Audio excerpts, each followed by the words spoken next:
Alors, Rosalie Thibault est finissante au baccalauréat en environnement et économie à l'Université McGill et organisatrice de grève pour le climat avec la coalition étudiante pour un virage environnemental et social, la CEVES, depuis 2019. Aussi collaboratrice à l'Institut de recherche en information socio-économique, l'IRIS, elle a publié un billet sur leur blog à propos de l'impact social des technologies propres tiré d'une recherche faite dans le cadre de ses études qui s'intéresse à l'expansion de ce secteur dans la région du Grand Montréal. Je vous mets ici le lien vers son article qui est d'autre part excellent. Bravo. Et je vous laisse la parole, Madame Thibault, pour 15 minutes. Merci. Merci. J'aimerais d'abord reconnaître que je suis en territoire non cédé des nations Kanien'kehá:ka à Tiohtià:ke, Montréal. Donc, moi, j'y vais vraiment dans la perspective là, qu'en ce moment, on est au bout, on voit le bout du tunnel du confinement de la COVID. Là. Je ne veux pas dire que c'est la fin de la COVID parce qu'on a presque autant de cas par jour que durant la première vague. Mais bon, c'est en tout cas pas ça qui va nous faire arrêter l'économie, de mettre sur pause l'économie comme on l'a fait pour la première vague parce que, au contraire, en fait, on est dans une perspective de relance économique. Et en fait, l'OCDE projette une croissance du PIB canadien de 5,4 % cette année, en 2021. Puis ce rebond de croissance-là, en fait, coïncide avec la remontée des émissions de gaz à effet de serre, qui connaîtrait la deuxième plus forte augmentation de l'histoire en 2021. Donc, ça, c'est d'après l'Agence internationale de l'énergie.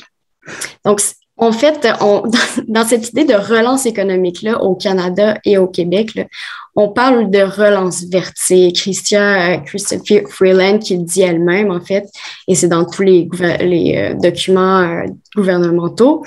Donc, une relance verte pour une économie propre. Et donc, on peut vraiment voir que la transition là, est déjà en marche, mais en fait, cette transition-là, c'est une transition managériale qui s'amorce. Et qui n'inclut pas donc un processus de planification démocratique comme Michael le disait précédemment. En fait, on s'enligne vers une sortie de crise avec vraiment un capitalisme vert qui s'amorce déjà, là, qui en fait a pour cheval de Troie les technologies propres, qui sont en fait juste un rebranding des technologies vertes parce que ça fait longtemps qu'on entend parler des technologies vertes et il n'y a pas eu d'excitement autour de ça. Donc, on le fait quelque chose de nouveau avec et on appelle ça les clean tech en anglais. Donc, en fait, ces clean tech-là émergent vraiment des cercles d'investissement au début des années 2000 puis deviennent en tant que tels un secteur économique à part entière récemment. La définition des technologies propres par le gouvernement du Québec, je vais vous la lire, c'est des produits, services et procédés servant à mesurer, à prévenir, à limiter, à réduire ou à corriger les atteintes à l'environnement, y compris ceux permettant d'économiser les ressources ou portant moins atteinte à l'environnement que leur contrepartie dans le marché. Donc, c'est assez large. Il y a plusieurs technologies qui peuvent finalement être qualifiées de propres. Donc, et en fait, le Canada là, devient vraiment un chef de file dans ce secteur-là en 2021. Il est classé le 2e au monde dans le domaine par l'Organisation internationale des Clean Tech Group, qui classe en fait les entreprises les plus prometteuses dans ce domaine-là à travers le monde. Puis c'est vraiment un secteur très intéressant en fait pour le pays s'il veut se faire une place dans le commerce international de demain parce que ce secteur est presque entièrement orienté sur l'exportation. Et en fait, qui a besoin de beaucoup d'intrants en fait qui proviennent d'autres pays, de l'extraction en fait. La croissance verte, donc, pour les technologies propres, c'est vraiment rentable pour le Canada. En 2019, le PIB canadien qui a été généré par ce secteur-là a augmenté 2 fois plus vite que l'ensemble de l'économie. Puis en fait, c'est environ 30,1 30,5% de ce PIB du secteur qui provient de la grappe industrielle québécoise. Et cette grappe-là, en fait, elle est représentée par Ecotech Québec qui met ensemble les différents acteurs du secteur pour promettre le développement de celui-ci. Donc, les firmes, en fait, de technologie propre sont vraiment en majorité dans le Grand Montréal. Puis ça vient, en fait, de l'expertise de la métropole dans les technologies de la vie, de Life Science Technologies. J'ai étudié en anglais, fait que des fois, j'ai juste des termes qui viennent simplement juste en anglais. Pardonnez-moi.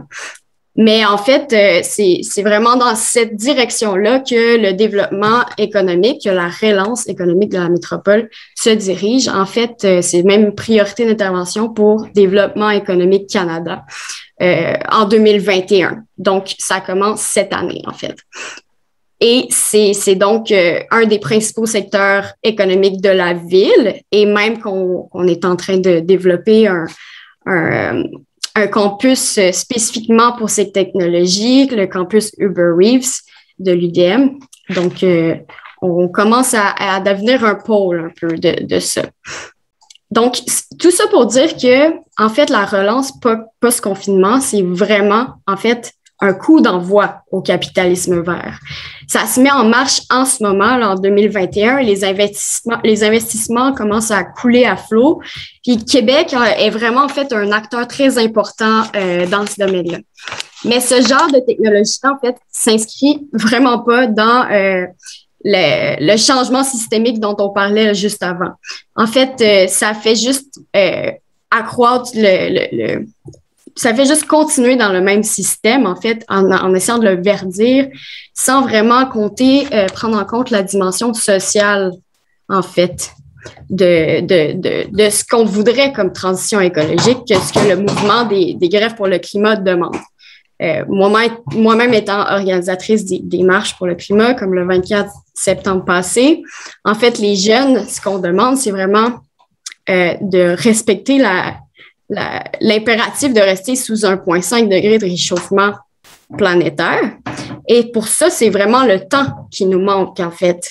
On a les 10% des plus riches au monde qui risquent d'utiliser le budget de carbone pour rester sous 1,5 degré de réchauffement d'ici, en fait, 2032. Donc, ces technologies-là, en fait, ne correspondent pas à la vitesse dont on doit décarboniser l'économie. Puis, considérant l'impact social de ces technologies, en fait, elles reposent encore plus sur l'extraction de minéraux que leur contrepartie qui utilise les énergies fossiles. Et c'est donc cette extraction-là, vraiment, qui était essentiellement imbriquée dans un régime impérialiste et colonialiste. Ils sont donc perpétués, en fait, et celles-ci sont vraiment reconnues pour violer les droits humains et la souveraineté autochtone qu'on mentionne depuis tantôt comme étant primordiale dans la transformation écologique dont on a besoin.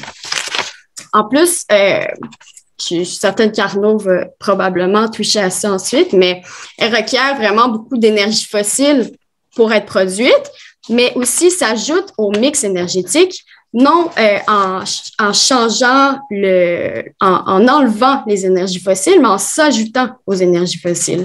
Donc, dans une perspective encore de croissance et donc de croissance de production, d'utilisation d'énergie et ne remplace pas donc les énergies fossiles. Pardon, je me suis mutée. Mais on ne décarboniseront pas dans l'économie, en fait, par ces technologies-là.